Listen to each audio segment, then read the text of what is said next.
Dans cette vidéo, nous allons voir comment développer un microservice avec Spring. Nous allons développer le microservice gestion des clients.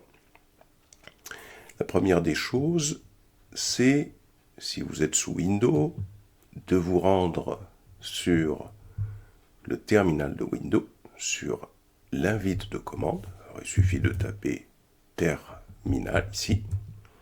Voilà, je clique sur terminal. Et quand vous êtes dans le terminal, il faut créer un dossier. MKDIR. Alors sous Windows, c'est MKDIR. Si vous êtes sous Linux, ce sera la commande MD. Alors MKDIR, et on va l'appeler microservice. D'abord dans un premier temps, et on valide. Une fois qu'on a validé, pour s'assurer que microservice existe, il suffit de faire un dir microservice. Et là, donc, il nous affiche quelque chose de vide, mais il y a bien une réponse. Si vous êtes sous Linux, il faudra faire ls microservice. Une fois qu'on a fait ça, on va rentrer dans ce dossier microservice. Les commandes sont les mêmes sous Windows, Linux ou macOS. Une fois qu'on fait ça, si vous faites un dir, il n'y a rien à l'intérieur.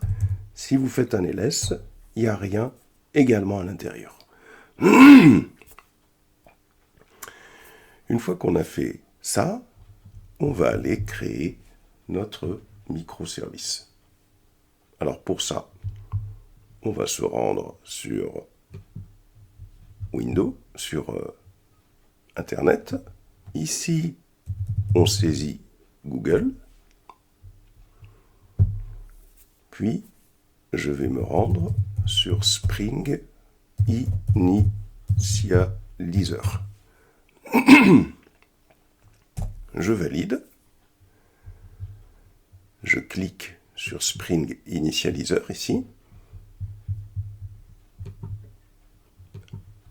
Alors, je vais agrandir. Voilà.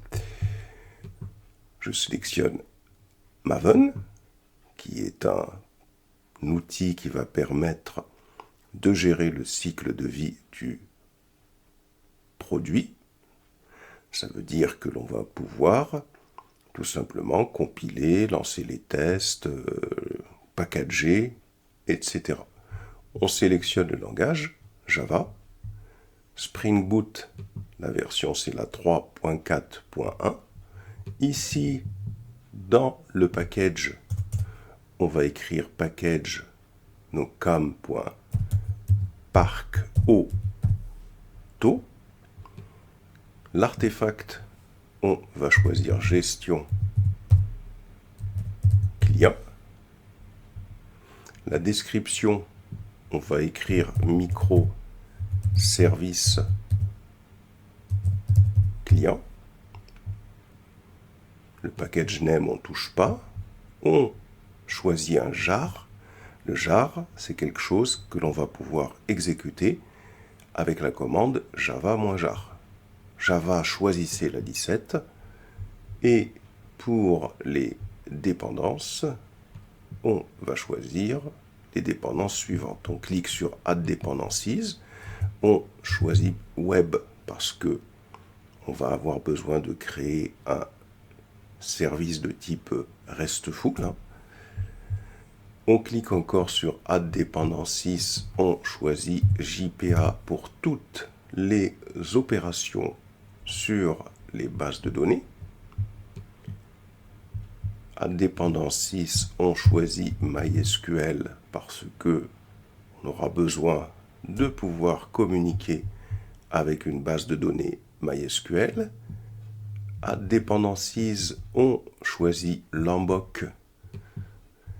Ça va nous éviter d'avoir à créer les getters, les setters, la méthode toString, des constructeurs avec arguments, sans arguments, etc.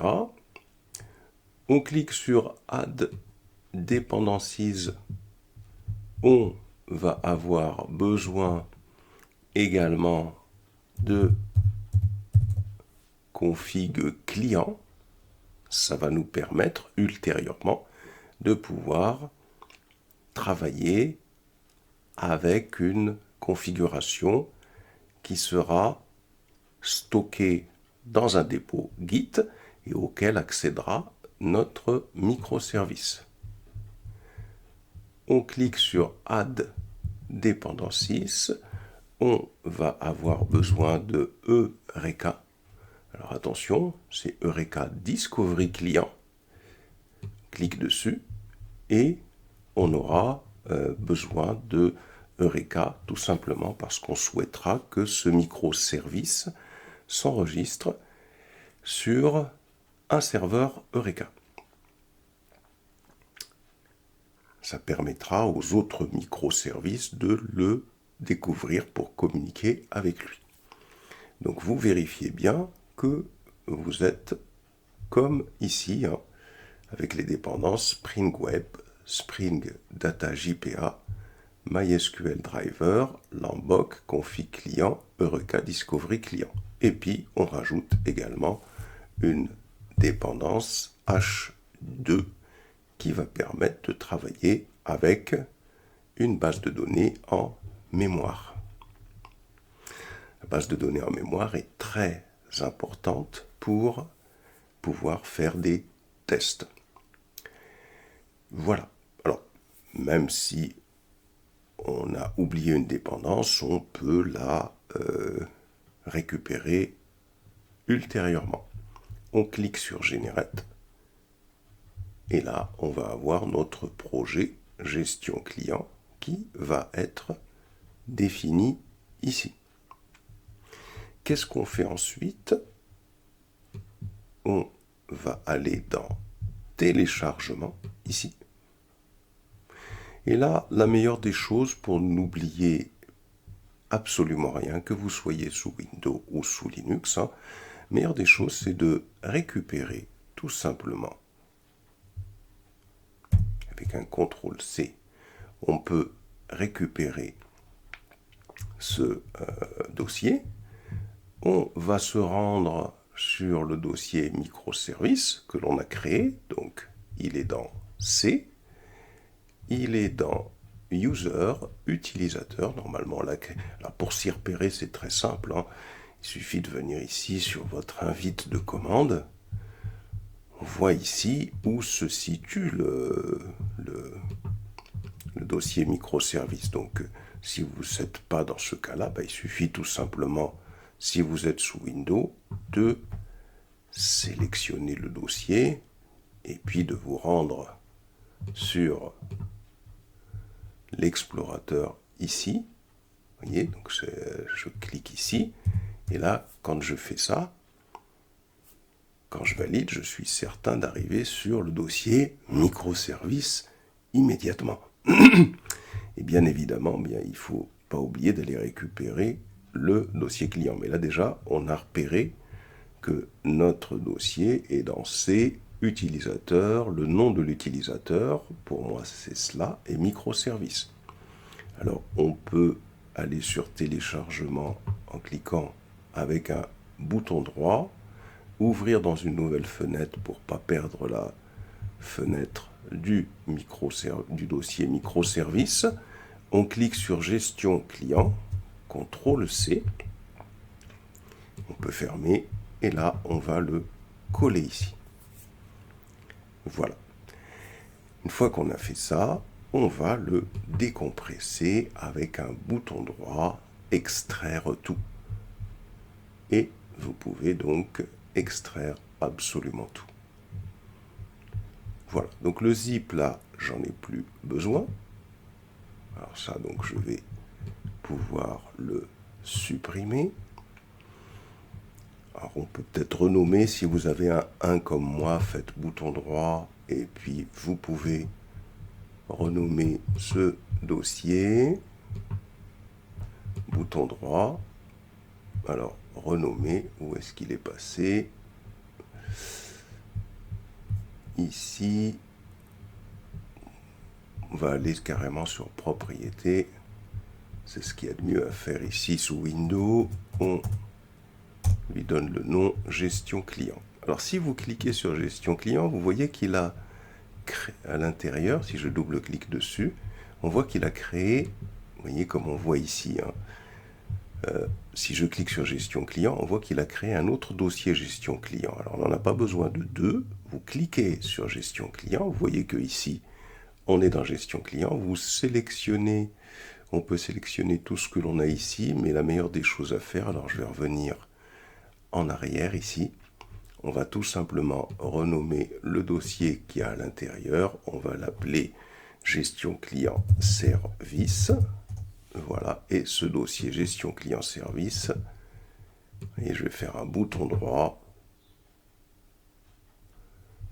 alors je vais cliquer sur microservice, je clique sur gestion client service, je fais un bouton droit sur gestion client service, je vais écrire couper, je reviens sur microservice pour coller directement gestion client service au niveau de microservice. Et la gestion client, il n'y a plus rien, je peux le supprimer. Alors pourquoi il faut faire ça? Parce que sinon on va avoir un dossier dans un dossier, c'est pas une bonne chose. Et pour vous assurer que c'est bien ce que vous avez fait, ben vous revenez ici, vous faites un dire. Là, vous voyez que vous avez gestion client-service qui est bien directement à la racine microservice. Si vous faites un ls ou Linux, ça va être la même chose.